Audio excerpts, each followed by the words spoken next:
Welcome to our channel. Today we how to log into DirectAdmin and manage mailboxes, beginner guide step by step clearly. To begin, open your preferred web browser.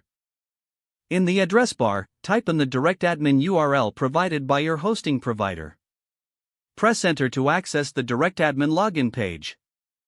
Here, you will see fields for your username and password. Enter your username in the designated field. Next, type your password into the password field. If you want to save your login details, check the Remember Me option. Once you have filled in your credentials, click the Login button. You will now be directed to the DirectAdmin control panel. To manage mailboxes, locate the Email Management section on the home page. Click on Email Accounts to view your existing mailboxes. To create a new mailbox, click on the Create Mailbox button. Fill in the required fields, including the email address and a strong password. You can also adjust mailbox quota settings as needed.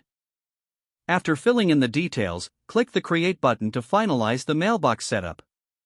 To edit an existing mailbox, find it in the list and click on the corresponding. Make any necessary adjustments, then click Save to apply the changes. To delete a mailbox, select it from the list and click the Delete button. Confirm the deletion when prompted.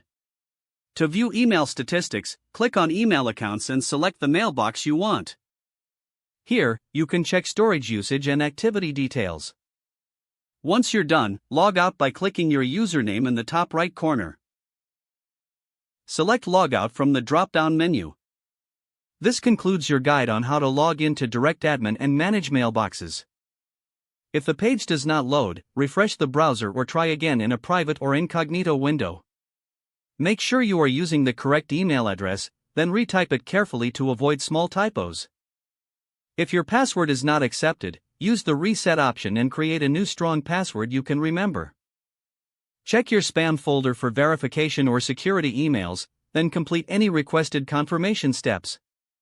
Don't forget to like this video and subscribe to our channel for more step-by-step tech guides.